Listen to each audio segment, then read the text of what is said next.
All right, we're into our pre-show for the NGE Shadowverse Open in just a few moments. The first tournament for the NGE Shadowverse Open is going to kick off first in the regular season. For our pre-show, we're just going to have a little bit of a look over at the JCG, the tournament that's running concurrently with the Shadowverse Open, and kind of see what the players over in the Eastern region are doing. The Japanese meta can shape up to be slightly different, and with the expansion coming out so recently. It'd be interesting to take a look at some of the tournament-winning decks, as well as the card usage rates, the deck usage rates, and just get a little bit of an idea of what's going down over in Japan as well. We would love to introduce to you guys the fan mail. So if you guys go to @WatchNGE on Twitter, you can send us whatever comments you may have about the competitive Shadowverse space, decks that you enjoy, the Shadowverse Open, or about JCG. And we'll feature them on the show, talk about them a little bit, discuss them a little bit, as well as perhaps bring on some guests for future shows to also talk about that stuff. And then, of course, just a little bit about what today's show is going to be. So let's start out with JCG stuff. Now, if you are joined to the NGE Shadowverse Open Discord, in there is a channel called JCG Recap, where all the tournament-winning decks have been posted, the first and second place finishers for each of the JCGs. There's 2 a week, one on Saturday, one on Sunday. And so there's 2 separate first place finishers and 2 separate second place finishers, and each of them used unique decks. So, could you believe what some of the decks were being run are? Actually, it was interesting to me in the first tournament. We had Ulu taking first place, ULU. And taking second place, Polyethylene, 76%, which is an insane name. Still love that name. The interesting thing about it is they were both running a D-Shift Runecraft deck, which a lot of people have been saying, at least in the Western region, that Runecraft was kind of its popularity. Getting phased out a little bit. Yeah. I think even more, it's a little less surprising because D-Shift is kind of barely hanging on, I think, but Daria is definitely not something that we see run often at all. And so we had actually an appearance of 2 Dimensional Shift decks in the finals, first and second place. That's right. And first place also had a Forestcraft deck, the classic OTK Silverbolt deck. Yeah, and that deck was actually a little bit modified as well.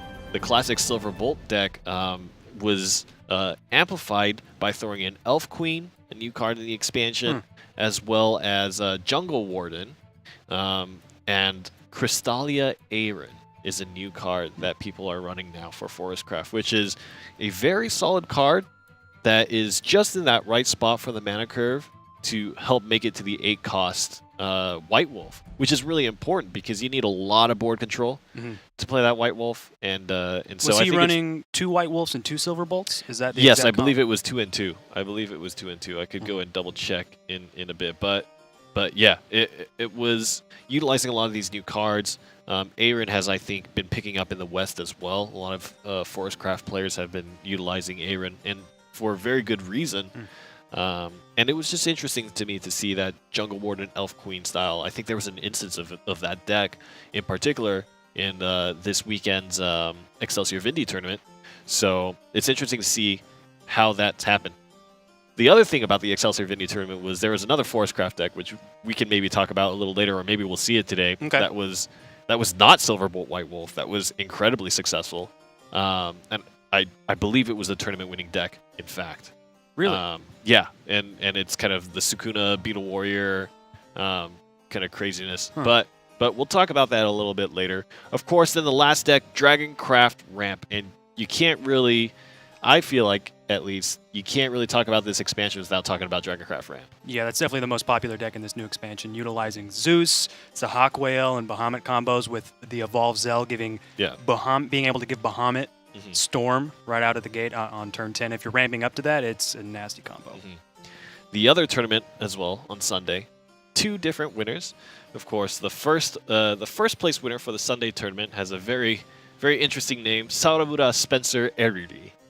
Is the first place winner, and he or she ran Dragoncraft Ramp, and then another Runecraft deck, taking another first place finish. it wasn't D-Shift this time. We talked about how Daria was kind of getting phased out. It was actually a Daria deck. If you guys want to see the exact details of the deck, go into that JCG recap channel on the Discord, and you can pull up the deck information there. Daria and Mutagenic Bolt was a big thing. So that's a very strong card. I just never expected to see it. Yeah, with Daria. I would love to see a competitive player utilizing that deck to kind of see the limits of what it can do. But definitely something to look into. I think Daria, for a lot of people, had been considered a little weaker of a deck just because there were so many kind of better options around the same time with the expansion releasing. The payoff for hitting Daria was just not as great as the payoff for perhaps some other new combos that you could play. Yeah, I can imagine that Mutagenic Bolt would be really strong against Aggro Shadow or Sword, mid-range Sword, because getting the chance to turn an enemy follower into something else completely negates all of its last word abilities, and we've seen that a lot with Aggro Shadow using Prince Catacomb to constantly make sure your followers summon a skeleton when they die. Prince Catacomb, I feel as well, has been a really standout card, and especially with kind of Shadow Reaper has been a big one, and then obviously the Cerberus, sorry. We have the little Mimi standing right there. Cerberus, been really popular with it and just playing very aggressive. Interestingly enough, no instances of Shadowcraft in this tournament. So they had a Dragoncraft deck, a Runecraft deck, and then the second place player, Bao Zakinuga is his or her name. Dragoncraft and Havencraft with the Heavenly Aegis, but did not even get to play the Heavenly Aegis deck, which is interesting because it seems to be the deck that has the best matchup against Dragoncraft, which is currently perhaps the most successful. With Dragoncraft having so much removal, so much Bane with Zeus and things like that, and Lightning Blast, Heavenly Aegis, there's no way to deal with it. Let's take a look. I wonder if we can pull this up soon on the screen. There's actually some interesting charts here for deck usage rate on the JCG, if we could get that up on screen. It's really interesting to see. So this is Group A. This is a tournament on Saturday, and what you see here is the number of times a deck was used. And then you can see the icon associated with the class. So that's Forcecraft, Swordcraft, Runecraft, Dragoncraft, Shadowcraft, Bloodcraft, Havencraft in that order, and then the percentage that existed for that particular archetype, for that particular class.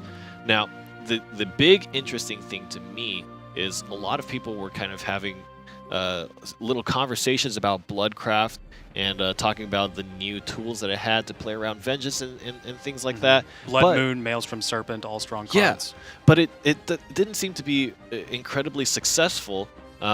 55 instances of Bloodcraft and only a 13% usage rate total.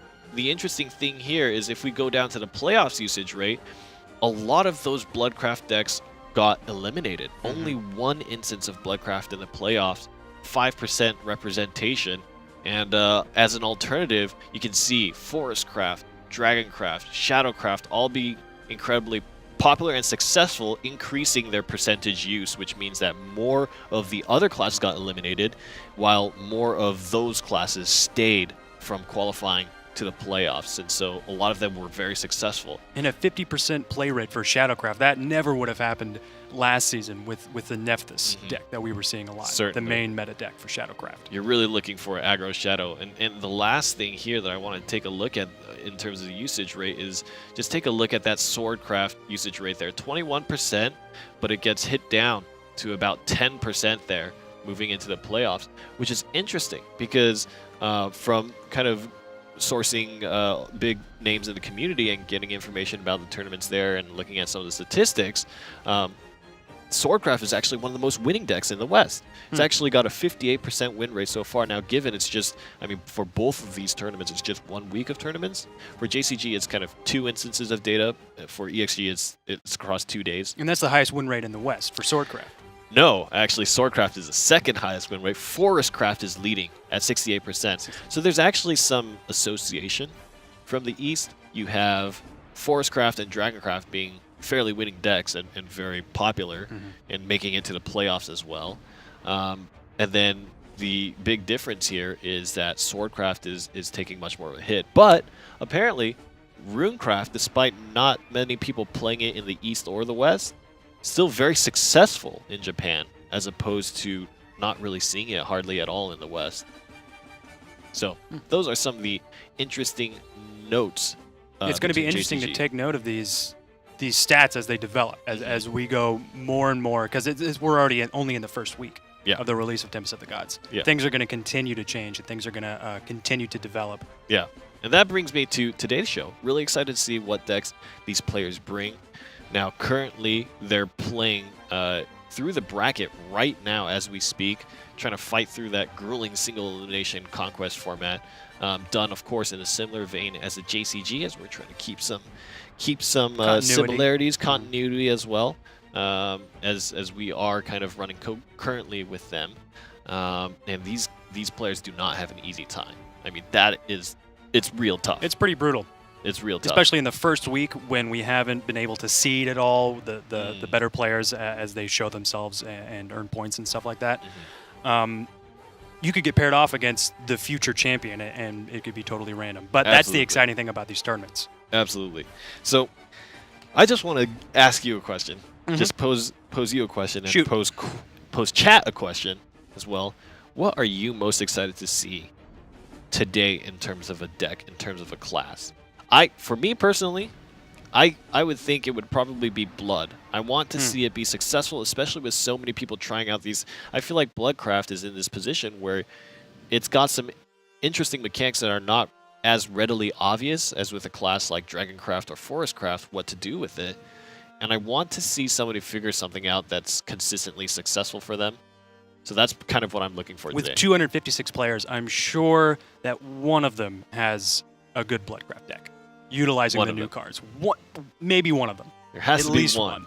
What I'm interested in seeing, though, is how these new Tempest of the God decks can stand up to maybe an old deck that's not utilizing any of the new cards, like Silverbolt Forestcraft or Daria. Yes. Some decks that are tried and true, we know they work. We've seen them win again and again and again, and I want to see what the matchup's going to be like. Yeah, that would certainly be interesting. All right, well, I hope you guys are excited for today's show, and we'll get the tournament rolling in just a bit. But before then, sit tight for just a little while longer, and the opening of the NGE Shadowverse Open is coming right at you. We'll see you soon.